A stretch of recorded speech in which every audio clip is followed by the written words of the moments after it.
आज हम बात करेंगे वात रोग के लिए जो विशेष आसन हैं उनके बारे में हम आज आपको करके भी दिखाएंगे और आपने करना कैसे है वो भी बताएंगे। जिनको हाई बीपी रहता है, लो बीपी रहता है, उनके लिए विशेष रूप से उपयुक्त हैं ये आसन। आप इनको स्टार्टिंग में करिए और अगर आप योगा की स्टार्टिंग कर रहे हैं तो इन्हीं आसनों से करिए। पहले अपने जॉइंट्स को एयर से आपने रिलीव करना है, विंड रिलीव आसना करने हैं। गठिया जैसे कि रोग होता है उनके लिए विशेष रूप से इन आसनों को किया जाना चाहिए। वात के रोग हो गए, यहाँ आप अभी किसी बीमारी से उठे हैं और योगा को स्टार्ट कर रहे हैं तो आपने सबसे पहले इसी से ही स्टार्ट करना है। वात रोग होते क्या हैं, फर्स्ट आप ये समझिए। जैसे किसी का यूरिक एसिड बढ़ गया, गठिया हो गया। गठिया जैसे कि जॉइंट्स का आपका मुड़ जाना, जॉइंट्स पे आपका खुद का कंट्रोल नहीं रहता है, ठीक है। गठिया में जो है आपके जॉइंट्स मुड़ने स्टार्ट हो जाते हैं, आपको दर्द रहता है, आपके बोन्स के अंदर दर्द रहता है। कई बार ऐसे केसेस आते हैं कि क्लाइंट का जो है यूरिक एसिड नहीं होता है उसे, लेकिन फिर भी उसके जॉइंट्स बेंडिंग होते हैं। उसके लिए जो योगा में विशेष आसन हैं मैं आपको उसके बारे में बताऊंगा। इसे हम पवन मुक्त आसन की फर्स्ट सीरीज भी बोलते हैं। फर्स्ट आपने सिट इन दंड आसना, इसे आप बेस पोजीशन बोलते हैं। बेस पोजीशन देखिए, आपके पैरों के बीच में थोड़ा सा गैप रहेगा, हल्का सा आपने गैप रखना है। अपने हाथों को अपनी पेल्विक के साइड में रखना है आपने, ठीक है। हल्का सा बॉडी को पुश करेंगे पीछे की ओर, ठीक है। ये आपका बेस पोजीशन है, बेस पोजीशन ये दंड आसना, ठीक है। अभी क्या है, कुछ लोगों से ऐसे नहीं बैठा जाता है, यानी कि आपका, मैं आपको दिखाता हूँ, आपका ये जो स्पाइनल कॉर्ड है, स्पाइनल कॉर्ड ये आपकी रीढ़ की हड्डी ये सीधी नहीं रहती है क्योंकि उन्हें आदत नहीं होती है। आजकल देखा होगा चेयर ऐसी है तो लोग उस पर नहीं बैठ सकते क्योंकि उन्हें आदत हो चुकी है टेढ़ा होकर बैठने की। तो वो लोग जो है वॉल की हेल्प ले सकते हैं। वॉल की हेल्प से आपकी जो स्पाइन है शुड बी स्ट्रेट आ जाएगी, ठीक है। हाँ, आपने ऐसे बैठना है, पूरी आपने सटीक के रखना है वॉल के सहारे, नेक को सीधा रखना है। फर्स्ट आप करेंगे टो बेंडिंग।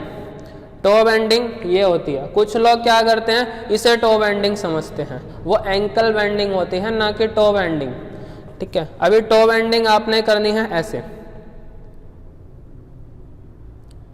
हाँ गुड, इस तरीके से आप कर सकते हैं टो बेंडिंग, ठीक है। टो बेंडिंग का जो ब्रीद इन पैटर्न है वो मैं आपको बताता हूँ। जब आपके टोज बैक जा रहे हैं तो आपने इनहेल करना है और जब डाउन जा रहे हैं तो एक्सहेल।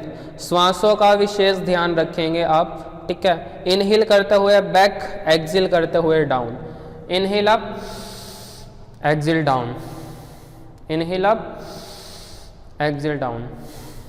स्टार्टिंग में क्या है कि आप लोगों से होएगा नहीं, जिनको गठिया होता है उनसे हो नहीं पाती है ये चीज़। टोस का, क्योंकि मैंने आपको बताया है पहले, नियंत्रण नहीं रहता है अपने बोन्स के ऊपर उनका, ठीक है। तो वो कभी भी नकारात्मक मत हो, धीरे धीरे करके अगर वो करेंगे तो होने लग जाएगा, लेकिन अगर आप प्रैक्टिस ही नहीं करेंगे तो नहीं होगा, ठीक है। ये हो गया। आप इसके 3 राउंड कर सकते हैं। एक राउंड में आप 10 बार टोस को अप एंड डाउन कर सकते हैं, ठीक है। और इसके बाद आप इसे होल्ड कर सकते हैं ऐसे, हाँ, टोस को डाउन करके टोस को होल्ड रख सकते हैं, ठीक है। सेकंड आता है आपका एंकल। ये जॉइंट हो गए आपके, ठीक है। यहाँ पे आपके फ्लिंजिस जो बोन है उससे पवन मुक्त हो चुकी है अब इसको करने के बाद। उसके बाद जो आपने करना है ankle, ankle up down, sorry up down. Up करना है तो इनहेल, डाउन करना है तो एक्सहेल। अप करना है इनहेल, डाउन करना है एक्सहेल, ठीक है। उसके बाद आपने करना है ankle rotation, inhale up, exhale down, inhale up, exhale down, inhale up, exhale down.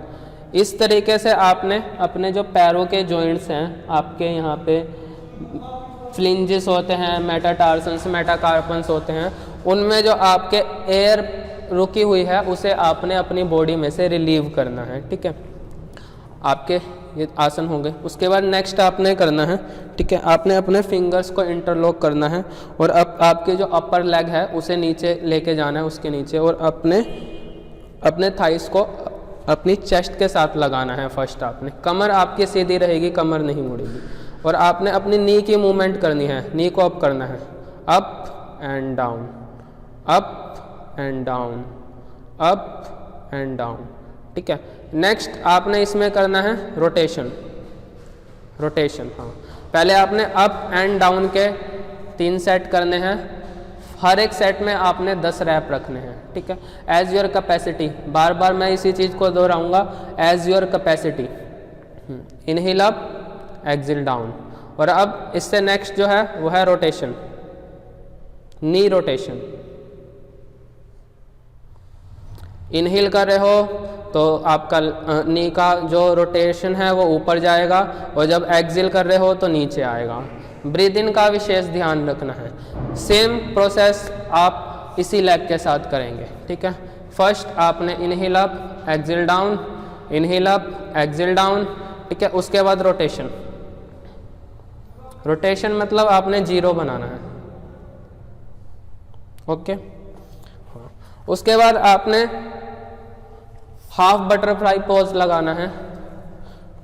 इसे हम अर्ध तितली आसन बोलते हैं, ठीक है। अपने जो हाथ को है यहाँ नीचे रखना है, ये वाले हाथ को, ठीक है। आपने इनहेल करना है, इसे अपनी चेस्ट के पास लेके जाएंगे, और जब आप एक्सेल कर रहे हैं नीचे लेके आना है तो इसे ऊपर से पुश करना है नीचे की ओर, ताकि आपका जो लेग है पूरा आपके फ्लोर को टच हो जाए, ठीक है। Inhale up, exhale down, inhale up, exhale down.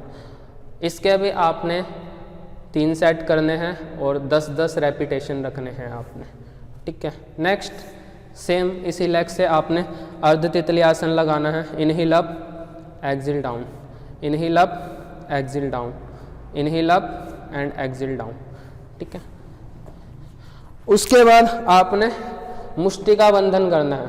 मुष्टि का बंधन, अपने जो हाथों की उंगलियां है उसे खोलना है और बंद करना है, खोलना है और बंद कर रहा है। जब आप खोल रहे हो तो इनहेल, बंद कर रहे हो exhale, inhale up, exhale down, inhale up, exhale down. Now next आपने रोटेशन करना है।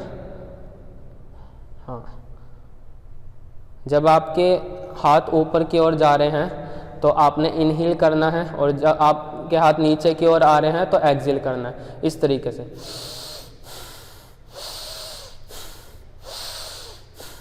ठीक है। अब आपने इसके भी 10-10 के 3 सेट करने हैं, ठीक है, और इसके भी 10-10 के 3 सेट करने हैं। मुष्टि का बंधन, और अब आता है मणि बंधन। मणि बंधन, हाँ, मणि बंध में आपको क्या करना है, डाउन करना है, अप करना है, डाउन करना है, अप करना है, डाउन करना है, अप करना है, और इसमें आपने होल्ड भी करके रखना है। होल्ड करके रखेंगे आप एज योर कैपेसिटी, कम से कम 10 सेकेंड तो रखिए स्टार्टिंग में, ठीक है। हाँ, होल्ड करना है। होल्ड में भी आप जब काउंटिंग कर रहे हैं तो इनहेल एक्सेल आपका चलता रहेगा, सेकंड से भी ऐसे।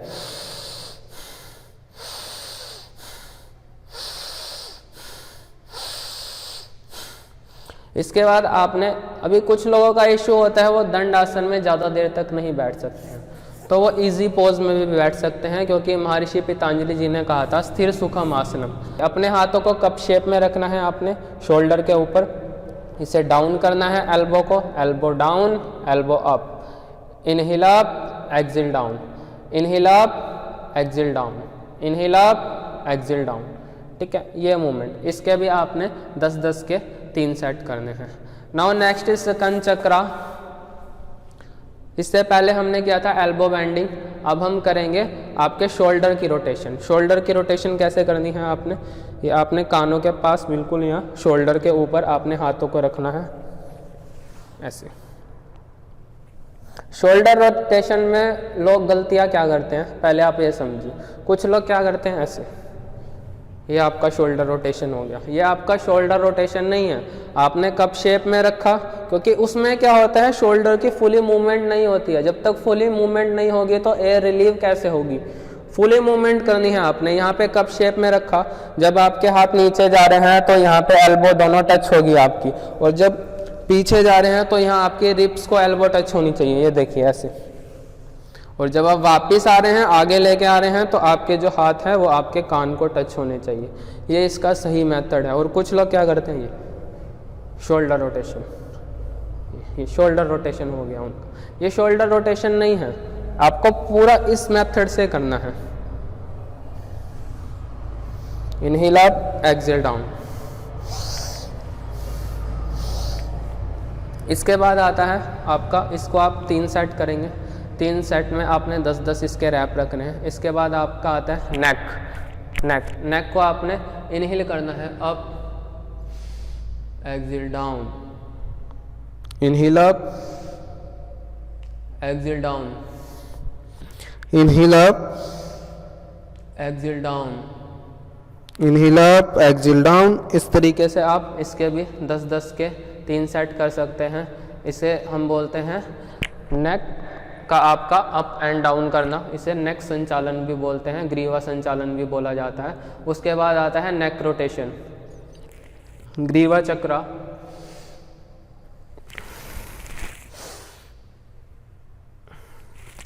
ग्रीवा चक्रा में लोग गलतियां क्या करते हैं, ये ऐसे करते हैं। इसमें भी आपका फुली मूवमेंट नहीं होता है। फुली मूवमेंट देना है, आपने अपने जॉइंट्स को फुली मूवमेंट देना है, क्योंकि ये जो आपके जॉइंट्स हैं ये फुली मूवमेंट जॉइंट्स हैं। एक आप ये चीज़ समझिए, देखिए आप जो मूवमेंट कर रहे हैं वो अपनी फीमर से नहीं कर रहे हैं, ठीक है। आप स्टर्नम से नहीं कर रहे हैं, स्टर्नम आपकी ये बोन है, स्टर्नम से नहीं कर रहे हैं, ठीक है।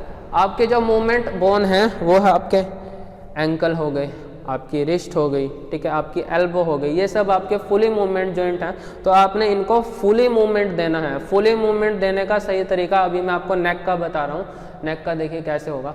आपका जब नेक नीचे की ओर जा रहा है तो आपका जो चिन है वो आपके यहाँ टच होना चाहिए, और जब साइड जा रहा है तो इस शोल्डर को टच होना चाहिए, और इस साइड जा रहा है तो इस शोल्डर को टच होना चाहिए, और फिर से यहाँ नीचे टच होगा।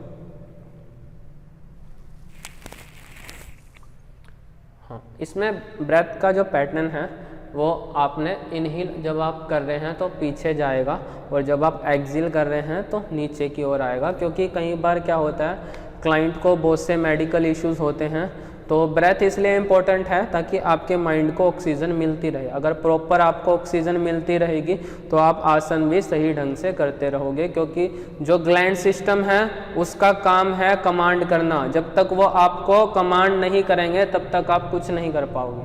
तो ये मैंने आपको बताया। इसे आप गठिया जैसे कि रोग होता है उनके लिए विशेष रूप से इन आसनों को किया जाना चाहिए। आपका बहुत बहुत धन्यवाद, आपने इस वीडियो को देखा। अगर आपको अच्छा लगा तो इस वीडियो को लाइक करिए, शेयर करिए और करनाल प्लस को सब्सक्राइब करिए।